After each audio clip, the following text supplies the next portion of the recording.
I'm Gamer Nick. You might remember me from such videos as the Super Awesome Game Review Show, or the Mustard Chug Challenge. Anyway, today, I wasn't really thinking of talking about this, but since it was actually requested by a sub in my last video, they wanted my opinion and they wanted me to talk about this certain thing, and that is, EA might be purchased by Microsoft. I don't want to say might. It's kind of like a going rumor for some reason out there. There's a rumor that Microsoft is going to buy EA and stuff like that, and some people are for it, I guess. Some people are against it. As far as I know, it's just a rumor. I don't know where it came from or something like that. My best guess is it came from somebody that said, "Hey, what if Microsoft bought EA?" And then somebody was like, "Microsoft is going to buy EA?" It's just like a thing that happens. Like somebody says something and people run away with it. But who knows? I don't know what's thinking about that. I know some people are like just they're kind of happy about it, or they're just they're dreading it or whatever. Me, I don't care either way. Some of you are new here, and some have been here for quite a while, and I'm not exactly EA's biggest fan. I have criticized a lot of their things, a lot of stuff they do, and I didn't notice things back in the day, but I've noticed as time went on, things were wrong. When I finally decided something was wrong with EA, it was when I was playing Fight Night Champion. Alright, that game came out for PS3 years ago. I bought it, and I see all these characters that were locked, and I'm thinking, okay, you just buy, you play the game, and you unlock the characters as you go. Yeah, so as it turns out, that wasn't exactly the case. I found out that you actually have to spend real money to buy those characters. Unless I missed something here, but from most of it, it looked like you had to spend real life money to unlock the characters that were already in the game. That's when I noticed things were going a bit wrong. Okay, see what I'm saying here? And things just snowballed from it, and I realized past games where I was playing, I'm like, oh, this DLC is cool, and then I figured out, wait, this DLC is already on the disc. What the hell? Things started to click, and I'm looking at information, I'm watching other videos and reading up on this. I'm like, wow, EA it's like a crappy company. I mean, the way they're trying to nickel and dime you. Then there's the whole Origin thing. You find out that with Origin, they're kind of spying on you or something like that, or they're giving your tax information to people. It was really weird, something like that, some weird thing like that. They were selling your information to people. They're selling the information they got on you. It was oh, and stuff like that. Maybe advertised you or something like that. But they were taking your information and using Origin to sell that to other people and stuff like that. So they're not my biggest. They're not my most favorite company. And unfortunately, because they're such a big company, a lot of other companies started employing their business practices, and we started employing with them. Capcom being one of the biggest offenders alongside Ubisoft, who saw this business model and said, that's what we're gonna do. And it hasn't really been working out too well for either of them. Now is it? Like I said, so I'm not gonna sit here and be upset if they buy it or not, because quite frankly, the only EA franchise I even like is the Dragon Age series. Unfortunately, since Anita Sarkeesian and her brain-dead followers have turned BioWare into their freaking mind slaves, I'm not entirely sure I want to continue dealing with that series. I mean, I liked 1, I loved Dragon Age 1, 2 was okay, 3 I liked too, but now I'm worried about the next iteration of the series because, well, we all saw what all these people did to Mass Effect. Pretty afraid they're going to do that to Dragon Age, so I don't know. The 4th Mass Effect game was just holy crap, and I'm thinking yeah, they're probably going to do that with Dragon Age as well. So I am kind of worried about that. So either way, it doesn't matter. The only reason I would want to see this go through, to be honest with you, full disclosure, just to see the salt from certain channels, because I know channels that this would happen to. If Microsoft bought this and it became Microsoft exclusive.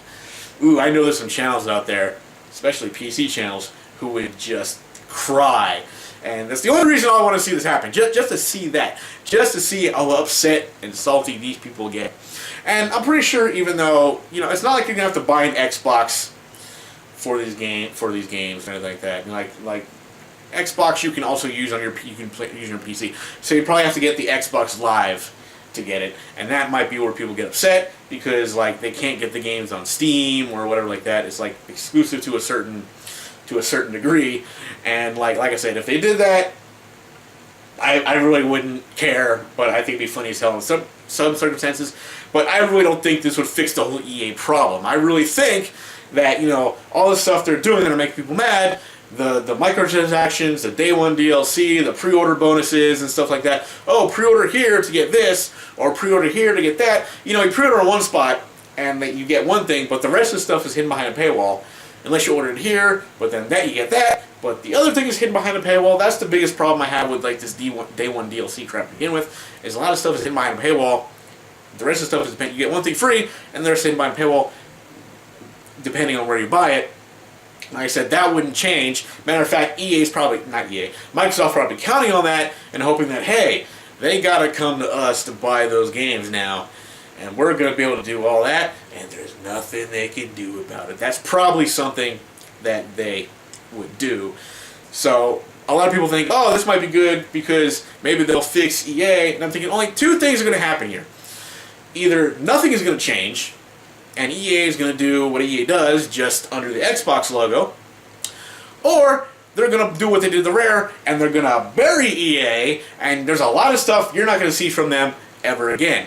I'm going with the more likely first scenario because EA is still a more prominent company than Rare, and you could probably get away with more, but like I said, they'll probably still stay the way they are, but you will have it be under the Xbox Microsoft logo instead of like everywhere.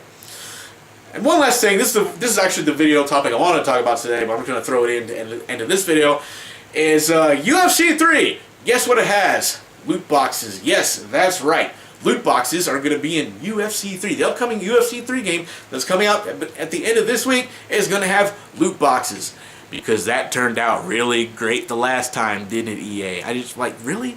Did you not see what happened with Star Wars Battlefront? The backlash that came from there. Sales were lost. I mean, sales for this game, they could have been better, but they've been abysmal because of loot boxing. And people spoke with their wallets. They're like, no, we're not doing this. We're not buying this game. Screw that. You know, Disney had to step in and be like, EA, what are you doing? But for some reason, EA learned nothing from that, and they're like, oh, well, we're going to go ahead and put the loot boxes in the UFC 3 game now, because it'll totally work this time. Like, okay, honestly, I don't know how well the UFC 3 game is going to sell, because, like I said, it's probably one of those franchises that will sell, but not as much as like a Madden or an NHL or even Star Wars. I mean, Star Wars is a big name game. Like, Star Wars is it's way bigger than like UFC or something like that will ever be. But they're sitting there and they're thinking, like, they see the backlash they got from Star Wars Battlefront, and they thought, and they learned nothing. They decided they're just going to put all the loot boxes in another game. And it's like, really, guys? Is this what you're going to do with your lives? Like, why do you not learn? You have government stepping in trying to make loot boxes a form of gambling. Actually, that's a topic I should probably talk about another time. But like I said, when you have everything against you, when the odds are against you for loot boxes, whether it's by the people or the freaking body of government, whatever, when you got all these people coming at you and saying no to loot boxes, and you say, well, we're going to put it in this other game anyway, what have you learned? Nothing. The answer is nothing. What the hell, EA? So part of me hopes that Microsoft does buy you and just buries you, and we never have to put up with your crap ever again. Alright, I will see you guys next time.